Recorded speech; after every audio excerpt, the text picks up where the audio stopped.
Hello everyone, welcome to this video. आज के इस वीडियो में हम लोग बात करने वाले हैं आरआरबी एनटीपीसी, आरआरबी मिनिस्टीरियल और आरआरबी ग्रुप डी का जो एग्ज़ाम होने वाला है। सीबीटी कंप्यूटर बेस्ड टेस्ट, वो कैसा होगा, उसका यूज़र इंटरफेस, वहाँ पे कैसे पेजेस होंगे, कैसे आपको आंसर देना है, कैसे आपको आंसर इरेज करना है, इसके बारे में हम लोग बात करेंगे।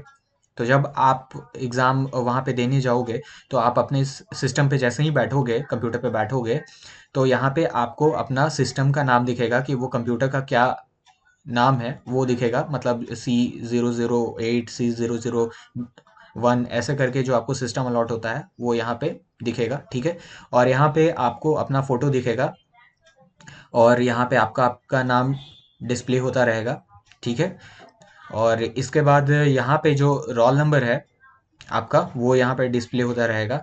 और यहाँ पे और यहाँ पे आपको अपना पासवर्ड डालना है जो कि आपका डेट ऑफ बर्थ रहेगा। यहाँ पे आप 90% श्योर रहिए कि आपका जो पासवर्ड होगा वो आपका डेट ऑफ बर्थ ही होगा।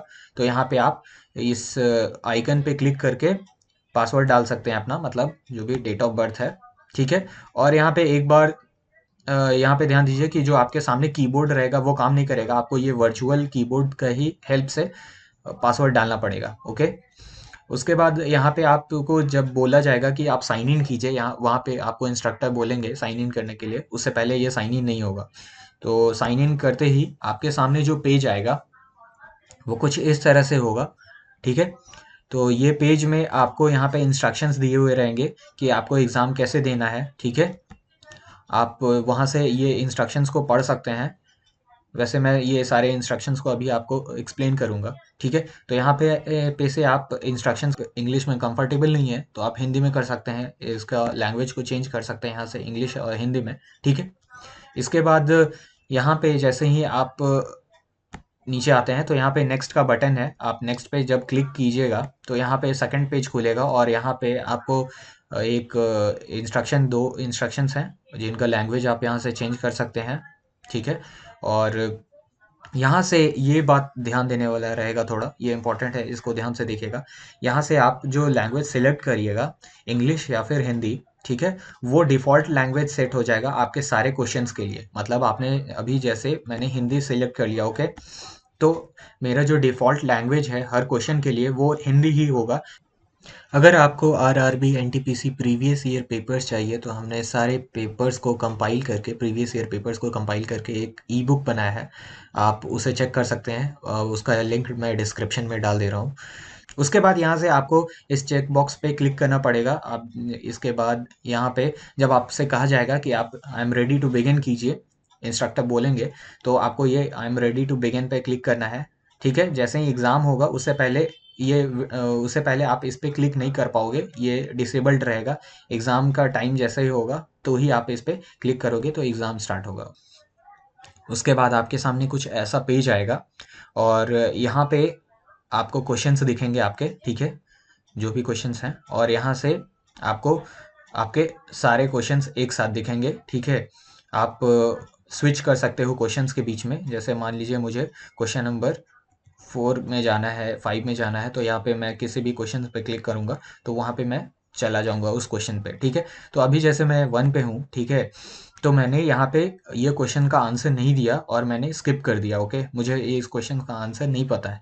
तो मैंने जैसे ही स्किप किया, ठीक है, तो ये देखिए ये क्वेश्चन का आंसर नहीं हुआ है, क्वेश्चन नंबर 1 का आंसर नहीं दिया है मैंने। तो ये क्वेश्चन जो है वो ऑरेंज कलर का डिस्प्ले होगा यहाँ पे। जिन क्वेश्चंस को मैंने स्किप किया, आंसर नहीं दिया है, वो ऑरेंज कलर के आएंगे, ओके।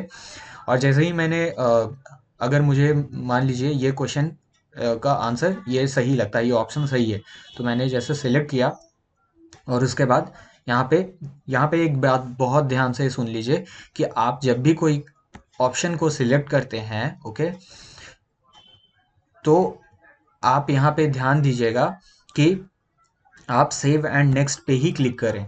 अगर आपने सेव एंड नेक्स्ट पे क्लिक नहीं किया, जैसे कि मैं, तो जैसे ही मैंने यहाँ पे ऑप्शन में सिलेक्ट किया है ये, ठीक है, और उसके बाद मैं दूसरे क्वेश्चन पे यहाँ से चला जाता हूँ, तो ये क्वेश्चन जो है इसका आंसर जो है वो रिकॉर्ड नहीं होगा, सेव नहीं होगा। तो आप एक बात बहुत ध्यान से सुन लीजिए कि जैसे ही आप कोई क्वेश्चन को सेलेक्ट करते हैं, किसी ऑप्शन को सेलेक्ट करते हैं, उसके बाद यहाँ पे सेव एंड नेक्स्ट ही करें, तभी आपका वो रिकॉर्ड होगा। और जैसे ही आपका आंसर रिकॉर्ड हो जाता है किसी भी क्वेश्चन के लिए, तो वो जो यहाँ पे क्वेश्चन है वो यहाँ पे ग्रीन कलर में दिखाने लगेगा। इसका मतलब आपने आंसर किया है। और यहाँ पे जब भी कोई पैरा आए या फोटो आए, जो एक बार में पूरा का पूरा डिस्प्ले नहीं हो सकता है और आपको देखना है कि बाकी का पार्ट कहाँ है, तो यहाँ से आप उसे स्क्रॉल कर सकते हैं, आप नीचे ऊपर जा सकते हैं और पूरा क्वेश्चन देख सकते हैं। ठीक है। इसके बाद जैसे मैंने सेव एंड नेक्स्ट किया, और मान लीजिए इस क्वेश्चन में, क्वेश्चन नंबर 3 में, ठीक है, यहाँ पे मुझे ये आंसर इसका सही लग रहा है, लेकिन मुझे शक है कि ये आंसर सही है या नहीं। I am not 100% sure. तो आप यहाँ पे mark for review and next में कर सकते हैं। इसके बाद अगर आप किसी क्वेश्चन के लिए मार्क फॉर रिव्यू करते हैं, तो आप देखिए यहाँ पे ये क्वेश्चन जो है वो पर्पल कलर का आएगा और यहाँ पे नीचे में ग्रीन कलर का सर्कल बना हुआ रहेगा, मतलब आपने सेलेक्ट किया है लेकिन आप मार्क फॉर रिव्यू किए हुए हैं उस क्वेश्चन को। ओके। उसके बाद यहाँ पे क्वेश्चन नंबर 4 जैसे आया, ठीक है, आपको इसका आंसर नहीं पता है, तो यहाँ पे आप डायरेक्ट स्किप करना चाहते हैं तो सेव एंड नेक्स्ट कर सकते हैं।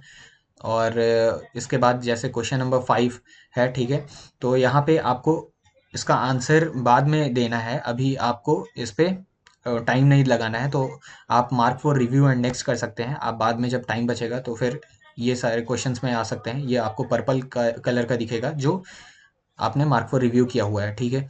उसके बाद यहाँ पे एक बात और कि जैसे मान लीजिए मैंने ये क्वेश्चन का आंसर सेलेक्ट कर लिया है, ये ऑप्शन, और मैं यहाँ सेव एंड नेक्स्ट मैंने कर दिया, ठीक है, लेकिन अब मुझे लगता है कि वो जो आंसर मैंने सेलेक्ट किया है 6 का, वो गलत होगा। रिकॉल करने पे मुझे याद आ रहा है और उसका कुछ और ही होगा। तो यहाँ पे मैं क्लियर रिस्पॉन्स कर सकता हूँ, इससे ये आंसर जो है वो क्लियर हो जाएगा। ठीक है।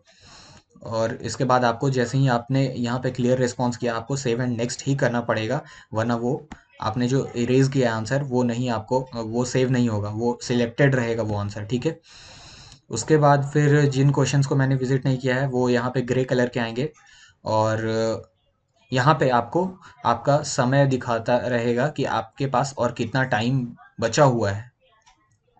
ठीक है।